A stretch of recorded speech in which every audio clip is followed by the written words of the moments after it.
Hi guys, and welcome back.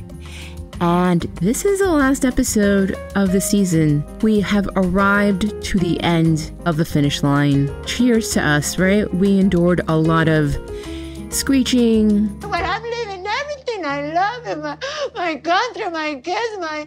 Crying. I'm gonna cry. I was like crying and what I was like crying. I was eating this to me just like that. A lot of things that really scarred our eardrums.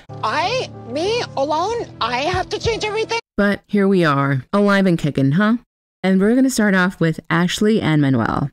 And they're getting ready for their big day. Yo me siento un poquito nervioso. ¿Tiene miedo que la novia no llegue? A lo mejor la novia tiene miedo que no vaya a llegar yo. So we cut to Moon Goddess Ashley, and her friends are talking about the tropical storm that's about to hit them. Like, what if it rains at 4 and then stops and then starts again at 7? Girl, can't you just find a gazebo or something? Can't you just get a pop-up tent? And then she asks her friend a very important question that you would think that she would be on top of. Have you checked the radar? That'll show you exactly what's coming. No, I haven't checked the radar. Sometimes I feel like Ashley needs to get worked up about things without really having any facts to what she's getting worked up about. Because I think a lot of us in the situation, we would be checking the Doppler radar. We would have the weather channel on. We would be looking at our Apple whatever weather thingy app. Check a radar. We would be on top of it if this was like such a dire, strained situation. But no, she's just sitting there getting worked up without really knowing what's going on. So this is 3 o'clock, and then Riviera's up here. 3:30. And I don't know if it's the editing, but it looks like there was only light rain headed towards them. So, you know, Ashley being Ashley, instead of doing all the things that I just mentioned, she pulls out her cards. Let's pull out some tarot cards. Yeah. Let's see. To make sure that the day is going to go well and that it's not going to rain. I don't know. Like, it may rain, it may not rain. Ashley, I think the radar might give you a better insight, but that's just me. We're gonna have a wedding in a little bit of chaos, and there's nothing we can do about it. Again, the Weather Channel could probably tell you more than these cards, but, you know, we gotta listen to the cards. You're shaking. What's wrong? Am I? It's probably all the caffeine. Yeah. This girl should not be given coffee. The last thing she needs is anything else to freak her out. She's already at 100. Get her some chamomile tea. Get her a glass of champagne. Please calm her down. But is it gonna rain? Is it not gonna rain? Truly has me on edge. Again, this isn't 1927. You pretty much know when it's gonna rain or not, for the most part.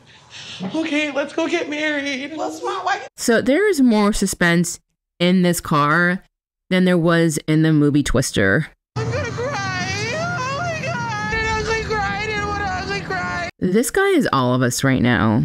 Wow. I was like crying and what I was like crying. My hands are tingling. So ugly, crying or not, rain or not, she's having her Moon Goddess wedding. Understand, Pachamama will work the way that she wants to work, and I work the way that I want to work. We're having this beach wedding.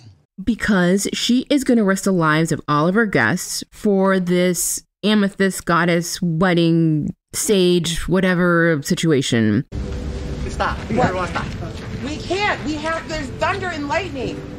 You're going to have all these guests that came to your party in the middle of the beach where there's barely any tall things around except for maybe a few palm trees, right? And if there's lightning, if I remember correctly in science class, lightning is attracted to like stick things, like tall things, and your guests are pretty much just sticks in the sand.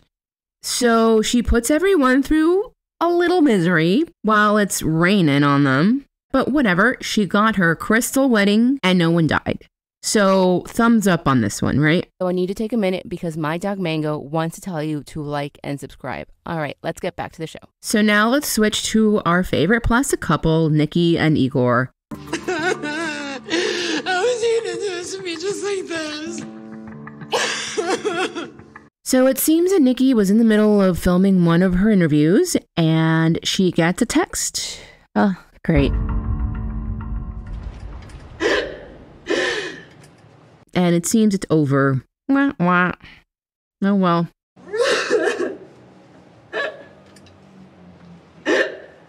You know, none of us saw this coming at all. It's a complete shock to all of us. I don't understand. Okay, I can be a bitch sometimes because I'm dealt with so much with him. So she decides to continue with the interview. We literally just got in a really bad fight a week ago. And apparently they got into a big fight, but apparently they also have plenty of big fights. And I guess it was because he hasn't really been working and she's been basically supporting him for 2 years with all of his bills. And she called him a user because I guess his car broke down and he needed more money. I was like, for me, I feel like you're using me. I mean, I went off, went from 0 to 1,000. Okay, fine. And of course, we all knew he was a user, like, duh. I guess he just had it with me and our fights and arguments. Anyways, so this breakup text is something special. It really is. And I sacrificed my own interests, shocking my parents and everyone around me, including my status and my dignity. And yes, Nikki, this man never loved you. You were just a walking ATM machine to him, honestly. So cut to the next day, and she's in her bed crying because she cried all night. Nikki, she called me upset last night, and she told me that Justin broke up with her. I was shocked. So anyway, Mom comes to chat. I really thought he was sincere. Me too. Really, Mom? I'm pleading, I'm trying, I'm begging, please, let's work this out. Honestly, this has to be fake. She can't be this desperate. I mean, she can be. Let's work harder on a relationship, And it's just like, acted like I never existed. Chasing, begging a man. I haven't canceled the K1 visa because he told me just keep it open. But I don't think he was in love with me. Why would you want to marry someone and be with someone that doesn't love you? You obviously don't know what love is. So anyways, good riddance to this fake-ass storyline. So now let's go to Clayton and Anali. Still at the cliffhanger, and we're still pretending that she's torn about getting to the altar or not. And it's just some more TLC fakery. Las últimas 24 horas han sido de muchas emociones, con muchas peleas. And yes, TLC, tell us the boring storyline, please. Después de hablar con mi mamá, me siento más calmada, más tranquila y con una idea más clara de lo que quiero. Thanks, Mom. Now your daughter will be stuck living in a home surrounded by mounds of hoarder crap and with a human living in the coat closet. So she walks down the aisle and they get hitched. And they have their reception at this high school gymnasium. And he does his much anticipated marinara dance. The marinara dance is a traditional Peruvian dance. He honestly looks like, do you know when you're a little kid and you get constipated for the first time and you don't really know what's going on with you, so you're just kind of like bopping around? That's what he reminds me of right now. I think Anali and Clayton do need their own space. I can't wait to get my own little place. Baloney, lady. I call this baloney. You're not going anywhere. You will outlive this marriage living in that closet. So now let's go to Rob and Sophie. So they make it to their beach place location for their wedding, and they get to their hotel room, and she tells us that she still can't trust him. I trust that I'm going to be able to get to a place to trust him. Okay, and you're getting married to the guy. Great. The only thing that I can trust about this dude is that he's going to f up again. Oh, that's what I get. And he gets deep. And I finally found the one that I'm gonna live my life with. Making you nervous. You're never this deep with me. Oh, okay, that's deep. That's like, whatever. So it's their wedding day, and she doesn't feel very fresh and vibrant. You feel bad? I feel terrible. It hurts to speak, babe. And your body speaks. Your body tells you sometimes, and your body's telling you, don't go through with this mess. This could be my body's way of warning me, like trying to make me sick so I don't marry this guy, So they get to their wedding, and that whole nonsense in the previews where it seemed like she was having cold feet. No, it was her not being able to get down to the ocean. She just got lost. It might look like I'm running away, but I'm not.